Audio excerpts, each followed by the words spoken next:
Cerebral malaria is rife in West Africa, but Paul Braddon got it in his own backyard, literally. An immigrant mosquito bit him on the bottom while he sunbathed outside his pub, the Royal Oak in Rusper, and next thing he knew, he was flat on his back. The first I knew about the mosquito was when I woke up in Crawley Hospital, after having laid there for 4 days, sort of in an unconscious state. The build-up to passing out was violent shaking and teeth chattering, which would go on for about half an hour. That would be followed by profuse sweating, and then one would go into coma-like sleep, wake up and have a drink, and then start the whole thing over again. The malaria mosquito probably got to the Royal Oak by courtesy of a jumbo jet. The pub is the local for several Gatwick airline crews, and it seems likely one of them brought in the mosquito trapped in a bag or clothing.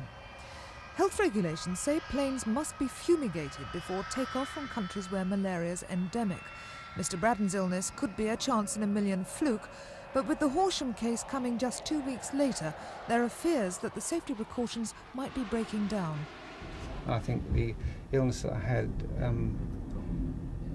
probably shouldn't have happened. I mean, it's not a one-off freak chance anymore.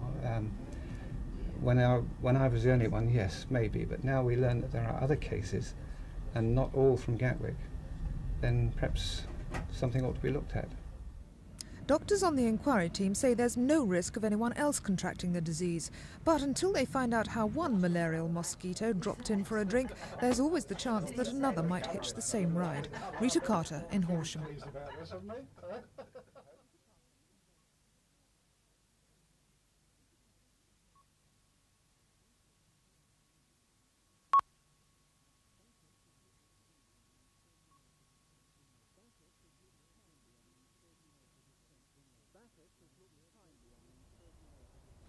Bacchus has looked kindly on these 13 acres of Kent vineyards. Last year, the grapes produced 16,000 bottles of certified English wine. This year, they reckon, they'll double, perhaps even treble that number.